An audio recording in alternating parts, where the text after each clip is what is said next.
I support Team Cap. Oh boy. 3, 2, 1. Disagree. Nah. All right, we got to get into this shit. Okay, We got to get into this. We have argued about this on the pod. I don't know if it's come out yet. I haven't seen this episode, so this is new for me. No.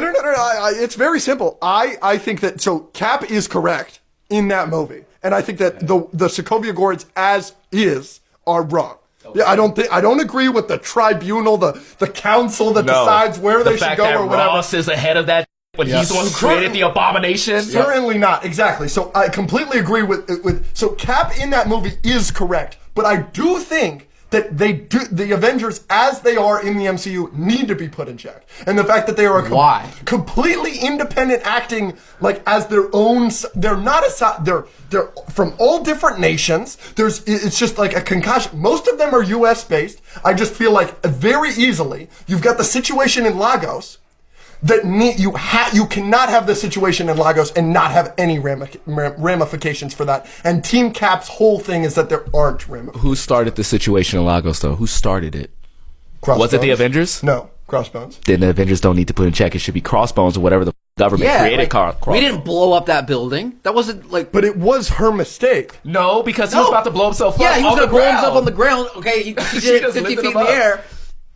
He was about to blow himself up anyway. That's not her fault. The reason I'm a little frustrated with Civil War is because, again, I haven't read a ton of comics, but Civil War is one that I have. And I think Civil War does a much better job explaining Captain America's reasoning, exploring why he's more right, the things that Tony Stark does that is wrong and morally like messed up during that. Really up, and then and in the movie they really focus on like Bucky mistreating Tony and like the trauma there and exploring why Tony is right. So I understand why people who have just watched the movies are more team Tony, Team Iron Man. Not just watch the movies. The MCU canon is completely different from the comics canon. Yeah. In the comics, I'm completely Team Cap. Yeah, that's what I'm saying. Yeah. Right. They do a better job of like laying out both sides and why they feel the way they feel. But in the comics, the Avengers and X-Men and are in check by a government. They do have they do have more rules. The X-Men are not. They're kind of like their own independent entity, and they actually sit out the Civil War when they're approached by both teams. I think Wolverine is one of the only ones that said like I'm going to be on it because he's like kind of an Avenger. But